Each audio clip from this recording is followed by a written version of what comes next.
So hello students, आज हम लोग पढ़ेंगे आइडियल ट्रांसफार्मर। तो ट्रांसफार्मर में जो आइडियल ट्रांसफार्मर होते हैं उसकी प्रॉपर्टीज़ क्या होती है और उसके बारे में कुछ हम लोग और इन्फॉर्मेशन आज स्टडी करेंगे। ठीक है, सबसे पहले देख लें कि आइडियल ट्रांसफार्मर की प्रॉपर्टीज़ क्या क्या होती हैं। तो the winding resistances are negligible. इसका मतलब है कि जो हमारे आइडियल ट्रांसफार्मर होता है उसके प्राइमरी वाइंडिंग का रेजिस्टेंस भी अपन जीरो मानते हैं और उसके सेकेंडरी वाइंडिंग का रेजिस्टेंस भी हम लोग जीरो लेकर के चलते हैं। ठीक है, उसके बाद उसकी प्रॉपर्टी क्या होती है, the core permeability is infinite. मतलब कि उसकी जो परमिएबिलिटी होती है वो इनफाइनाइट होता है। इसका मतलब ये होता है कि बहुत ही small amount of current is sufficient to produce the maximum flux. Maximum flux को प्रोड्यूस करने के लिए बहुत ही मिनिमम करंट या मिनिमम एमएमएफ की जरूरत पड़ती है। और साथ ही साथ इसकी जो परमिएबिलिटी होती है वो कांस्टेंट होती है, मतलब कि बीएच कर्व जो होता है वो लीनियर होता है। ठीक है, उसके बाद हम लोग यदि ये देखें कि the leakage flux and leakage inductances are zero.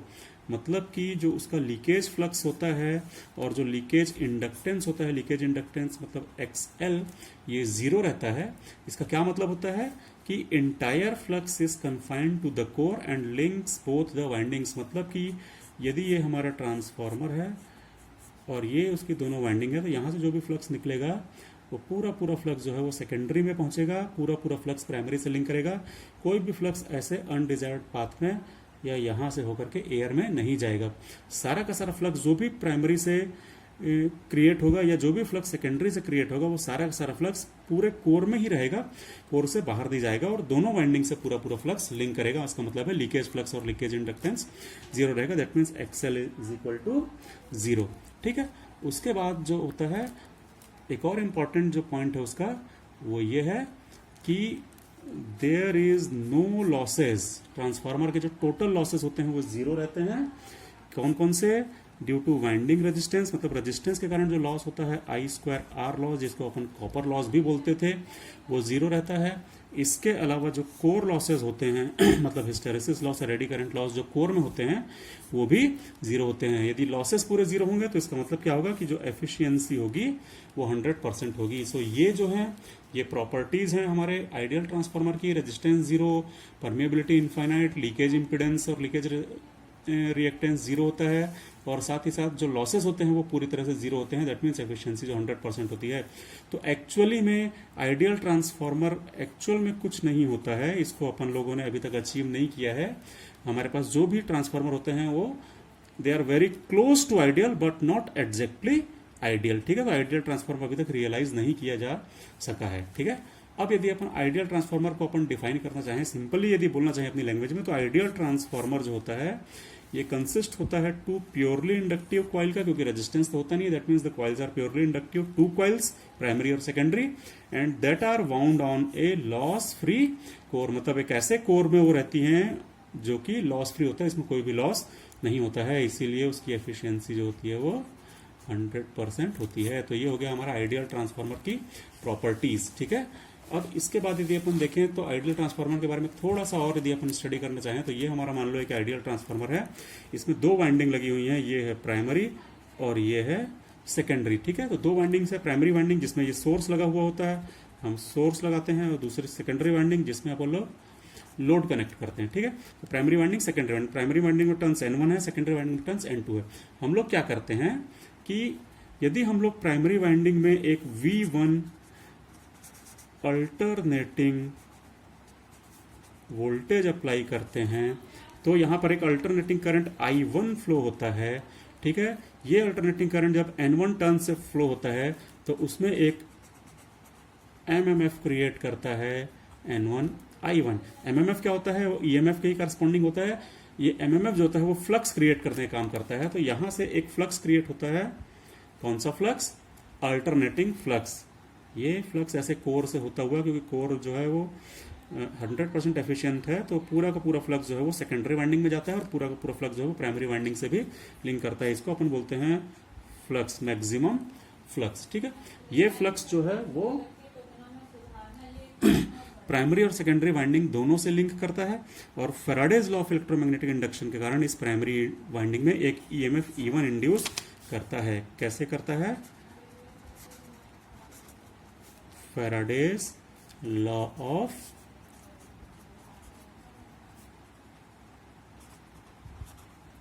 Electromagnetic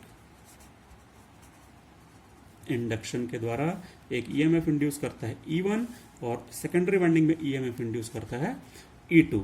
ठीक है, उसका फॉर्मूला अपने को पता है, फैराडेज लॉ का क्या होता है, E is equal to minus N D five by D T.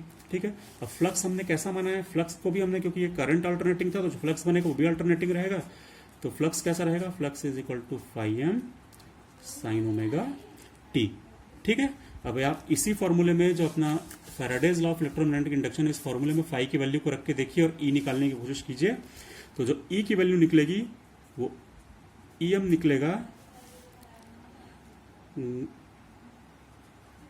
कुछ निकलेगा वो लगभग, आप निकाल करके देखिए D by D T phi M sine omega T करके देखिए, फाई एम तो कांस्टेंट निकल जाएगा। ठीक है, साइन ओमेगा टी का हो जाएगा कॉस ओमेगा टी और बचेगा ओमेगा। ठीक है, तो omega phi M cos omega t बचेगा और ओमेगा का फॉर्मूला होता है 2 pi f phi M cos omega T को अपन मान लेते हैं ओमेगा टी माइनस 90 डिग्री। ठीक है, sign omega T minus 90 degree. ऐसे करके जब अपन उसकी वैल्यू को निकालते हैं और जब हम, ये हो गया हमारा मैक्सिमम वैल्यू, जब मैक्सिमम वैल्यू को डिवाइडेड बाय रूट 2 करते हैं तो आप डेरिवेशन अपन बाद में करेंगे अगले टॉपिक में। मैं डायरेक्ट आंसर लिख दे रहा हूँ कि E1 की भी जो वैल्यू निकलती है वो निकलती है 4.44 फाई एम एफ N1 और E2 की वैल्यू निकलती है 4.44 फाई एम एफ N2। इसका डेरिवेशन अपन नेक्स्ट वीडियो में जरूर करेंगे। ठीक है, यदि मैं इन दोनों को डिवाइड करता हूं तो E1 अपॉन E2 आ जाता है, ये सारी चीजें कैंसिल हो जाएंगी, सिर्फ बचेगा N1 अपॉन N2। ठीक है, अब चूंकि हम लोगों ने यहां पर माना है कि जो रेजिस्टेंस ऑफ वाइंडिंग है वो जीरो है, leakage inductance of the winding zero है, इसका भी रेजिस्टेंस और लीकेज इंडक्टेंस जीरो है, तो इसका मतलब है जो हमारा अप्लाइड वोल्टेज होगा वो इंड्यूस्ड वोल्टेज के बराबर होगा और यहाँ का जो टर्मिनल वोल्टेज होगा ये जो टर्मिनल वोल्टेज होगा V2, ये भी इंड्यूस्ड वोल्टेज E2 के बराबर होगा। तो इसका मतलब है E1 is equal to V1 और E2 is equal to V2 हो जाएगा। तो ये हमारा एक फॉर्मूला बन जाता है। क्योंकि ये लॉसलेस है तो इसलिए primary power is equal to secondary power होगी, तो V1 I1 is equal to हो जाएगा V2 I2, तो इसलिए V1 अपॉन V2 हो जाएगा I2 अपॉन I1। ठीक है, तो ये हमारा फॉर्मूला बन जाएगा। ठीक है, because the efficiency is 100%, so input power is equal to output power, यहाँ से अपन ये निकल जाएगा और ये हमने निकाल ही लिया है। ठीक है, अब हम लोग यदि बात करते हैं फेजर डायग्राम की, तो देखिए फेजर डायग्राम कैसे बनेगा। ठीक है, बहुत ही सिंपल है आइडियल ट्रांसफार्मर का फेजर डायग्राम बनाना। जैसे ही हम लोगों ने यहाँ पर अल्टरनेटिंग वोल्टेज लगाया तो अल्टरनेटिंग करंट फ्लो हुआ, ये अल्टरनेटिंग करंट इस वाइंडिंग से जाएगा तो अल्टरनेटिंग फ्लक्स क्रिएट करेगा और ये alternating flux Faraday's law of electromagnetic induction के कारण इन दोनों वाइंडिंग्स में ईएमएफ इंड्यूस करेगा। इसी को हम लोगों को बनाना है। ठीक है, अब जैसे ही हमने फैराडे का लॉ लगाया था तो हमारा जो इंड्यूस्ड ईएमएफ आया था वो क्या आया था, यहाँ पर हम लोगों ने निकाला था, ये देखिए इस मेथड से, तो क्या आया था omega phi M cos omega T. Cos omega T को क्या हम ऐसा लिख सकते हैं, साइन 90 माइनस ओमेगा टी। ठीक है, यहाँ पर एक माइनस साइन रहता है लेंस लॉ के कारण जो इसको चेंज करता है, तो ये हो जाता है sign omega T minus 90 degree. ठीक है, तो E1 क्या आ गया, ये value multiplied by sine omega T minus 90। तो हमारे फ्लक्स से ये जो इंड्यूस्ड ईएमएफ वो 90 डिग्री लैग करता है, यहां से हमको पता चल जाता है। तो जब भी हम इसका फेजर डायग्राम बनाते हैं तो सबसे पहले अपन लोग बना लेते हैं एक फ्लक्स, अल्टरनेटिंग फ्लक्स जो कि कोर में सेट हुई है। ये हो गया अल्टरनेटिंग फ्लक्स।